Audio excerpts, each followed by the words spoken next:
అసలు నాకు అనారోగ్యం ఎందుకొచ్చింది? లేదంటే నాకు ఇలాంటి పిల్లలు ఎందుకు పుట్టారు?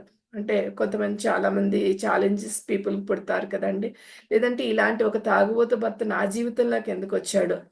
లేదంటే నేనెందుకు ఇలాంటి అనారోగ్యంతో జన్మ తీసుకున్నాను? నాకెందుకు కాళ్ళు లేవు? నాకెందుకు కళ్ళు లేవు? ఇలాంటి ఎన్నో విషయాలు తెలుసుకోవచ్చు ఫ్రెండ్స్.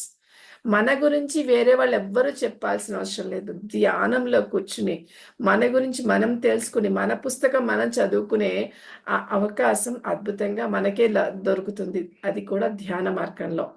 మరి పర్పస్ ఆఫ్ లైఫ్ ఒకటుంటుందని నాకు చేయబడింది. అలాగే ఎంతోమందికి తెలియచేయబడింది. ఏంటమ్మా పర్పస్ ఆఫ్ లైఫ్ అంటే? మరి అహింసను అంతటా ప్రచారం చేయటానికి జన్మ తీసుకున్నానన్నారు. అహింసను ప్రచారం నేనెలా చేస్తాను? ఒక కుటుంబంలో అదే ఇల్లాలుగా ఉన్న నేను ప్రపంచమంతా తెలియచేయటం ఏంటి? కోట్ల మంది దగ్గరికెళ్ళటం ఏంటి? ఇట్లా అనుకున్నానక్కడ.